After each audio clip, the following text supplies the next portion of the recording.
Your people came after me and my family. Not my people. Oh, what's this? Nobody called it in.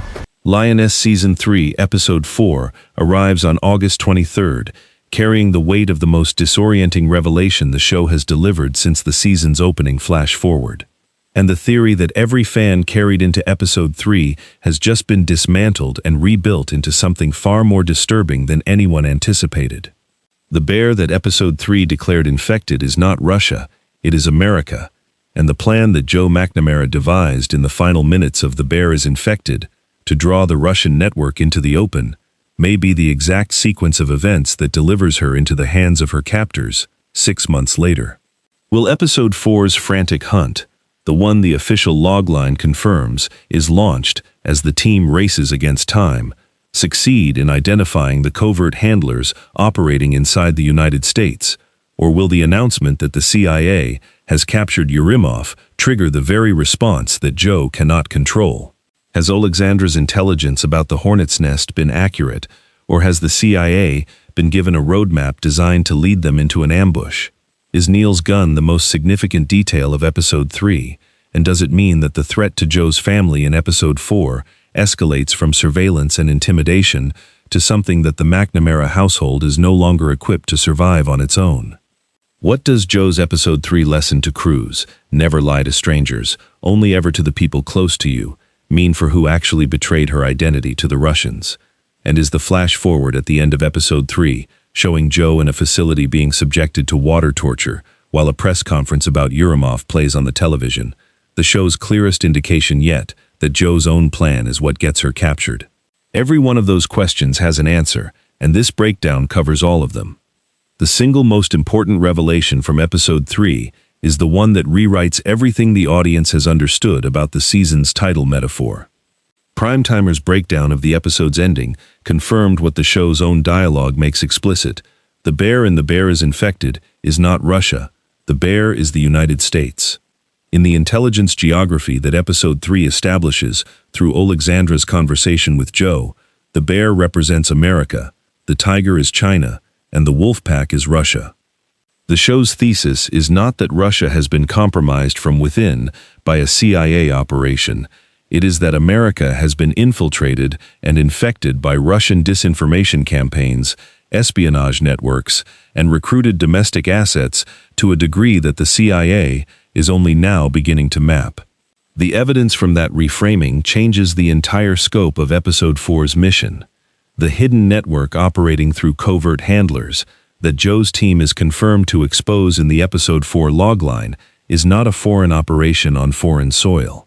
It is a domestic network of recruited American citizens, people who passed background checks, held clearances, built careers, and were simultaneously operating as Russian intelligence assets inside the United States government and its allied institutions.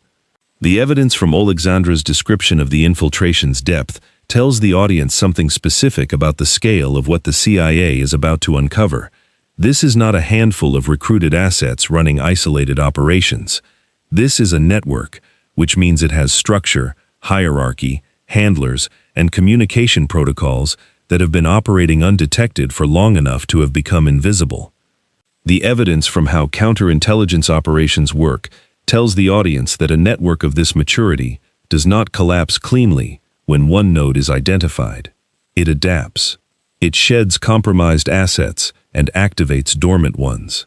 The frantic quality of Episode 4's logline, a team racing against time, is not rhetorical. It is the operational reality of trying to roll up a network before it detects that it has been detected. However, unfortunately, the most terrifying implication of that network's scope is what it means for the operation Joe has just set in motion. She agreed to Oleksandra's plan, announced publicly that the CIA has Yurimov, watch the hornets pour out of their nest, and identify them one by one as they scramble to locate their captured colleague. That plan is Episode 4's engine. The frantic hunt the logline describes is the CIA racing to identify and roll up the network before it can adapt to the news. And the flash forward at the end of Episode 3, showing Joe in captivity, while that exact press conference plays on a television in the background, tells the audience with devastating precision that the hornets came out of their hive, and some of them went directly for Joe.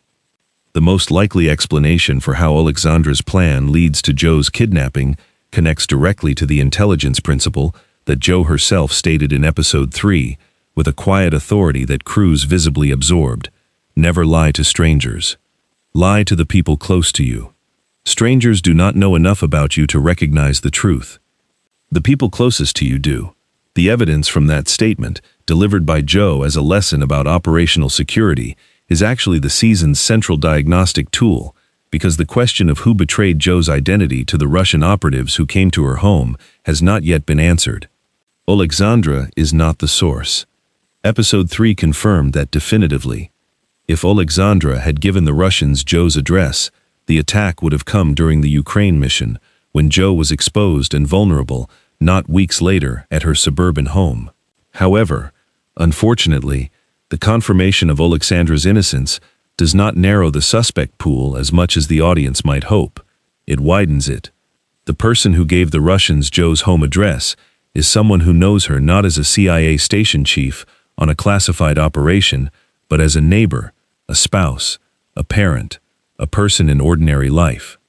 They are someone close enough to know the truth that strangers cannot access: the address, the schedule, the family structure, the pattern of daily movement that makes an ambush possible.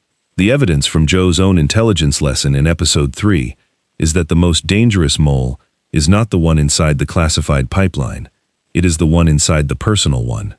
The evidence from 3 seasons of Lioness's consistent thematic interest in the cost of living a double life, Joe's professional identity and her domestic identity perpetually in tension, suggests that episode 4 is the season where those two identities become impossible to keep separate.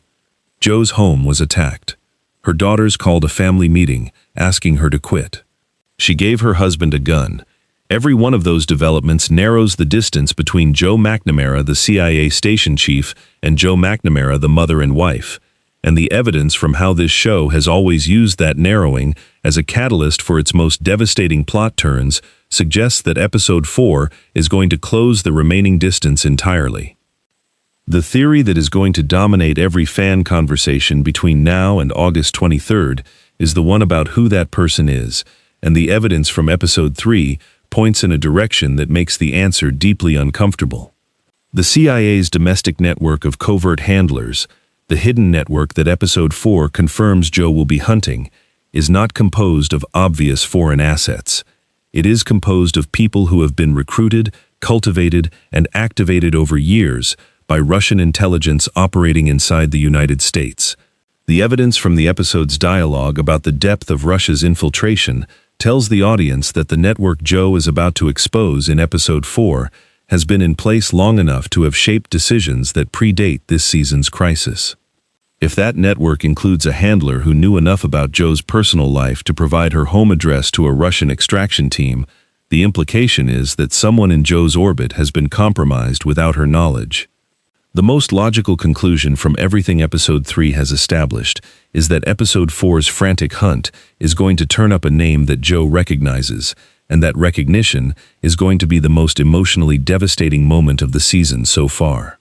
However, unfortunately, the specific mechanics of how that name surfaces are going to determine everything about the personal cost. If the handler network is exposed through signals intelligence or financial tracking, the discovery is clinical: a file, a transaction record, a communication log. If it is exposed through the Hornets out of the hive operation that Oleksandra proposed, the discovery is human, a face Joe has seen before, a person who reacted in a way that only makes sense if they knew something they were not supposed to know. The evidence from how this show has always staged its most important revelations, never in briefing rooms, always in moments where the personal and professional collide, suggests that episode 4's network exposure is going to be the second kind. It is going to be a moment of recognition in a place where Joe did not expect to be looking for Russian assets, and the weight of that recognition is going to carry through every remaining episode of the season. But the theory that changes what episode 4's domestic thread actually means is the one about Neal, and the evidence from the final scene of episode 3 is the starkest possible signal about where his storyline is heading. Joe pulled Neal aside after the family meeting. the meeting where their daughters asked their mother to quit, and Joe explained that walking away from her work does not make evil disappear, and gave him a gun, not a phone number for the CIA duty officer, not instructions about where to go if something happened, a gun. The evidence from that choice tells the audience everything about how Joe assesses the risk to her family in the weeks leading up to her kidnapping. She is not going to the CIA for help managing the domestic threat. She is arming her husband and trusting him to defend their home because she cannot be there to defend it herself. The evidence from Carter Matt's analysis of Season 3's central theme, What Happens When the Mission Comes Home, positions Episode 4 as the episode where that theme stops being metaphorical. However, unfortunately, the evidence from Dave Annabelle's performance across 3 seasons of this show suggests that Neal with a gun is not a man who will use it cleanly and move on. Neal is a physician. He has spent his career preserving life. The act of preparing to take a life, even in defense of his family, is going to cost him something that no amount of training or instruction can prevent. And the evidence from the Episode 4 logline's description of growing fears at home suggests that the cost is already being paid before the episode's first scene. While the Hornets' Nest operation and the domestic thread dominate the Episode 4 setup, there is another dimension of the upcoming episode that every fan needs to pay attention to, and it belongs to Cruz Manuelos. Episode 3 planted a seed in Cruz's arc that Episode 4 is almost certainly going to water. When Kyle pointed out that Cruz is already playing the intelligence game, whether she acknowledges it or not, Cruz's response was the kind of silence that this show always uses to signal that a character has heard something true and cannot yet decide what to do with it. Cruz joined the Lioness program as a Marine, then became an undercover operative, then evolved into one of Joe's most trusted field assets across 2 complete seasons. But her self-understanding has consistently lagged behind her actual role. She has always thought of herself as a soldier doing intelligence work rather than an intelligence officer who sometimes operates like a soldier. And Kyle's observation in Episode 3 named that distinction for the first time in a way that Cruz cannot walk back from. However, unfortunately, what makes that naming so significant, in the context of Episode 4, is the specific operation Cruz is now embedded in. She is not doing undercover work with a clear mission profile and an exit plan. She is participating in a domestic counterintelligence hunt against a network that does not know it has been identified yet, an operation where the wrong move, the wrong question, or the wrong person noticing the right thing could collapse the entire effort and expose every CIA asset involved.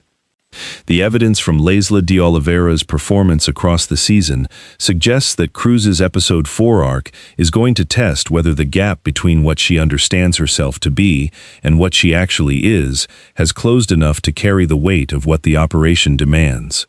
The evidence strongly suggests that it has not yet, and that Episode 4 is the episode where the gap costs something real for the first time in a mission that cannot absorb the cost of a learning curve. The secondary element of Episode 4 that the logline confirms without explaining is the Kaitlyn and Westfield thread. Hustle to assess the threat is the show's description of what the CIA's most senior operational figures are doing while Joe leads the field hunt.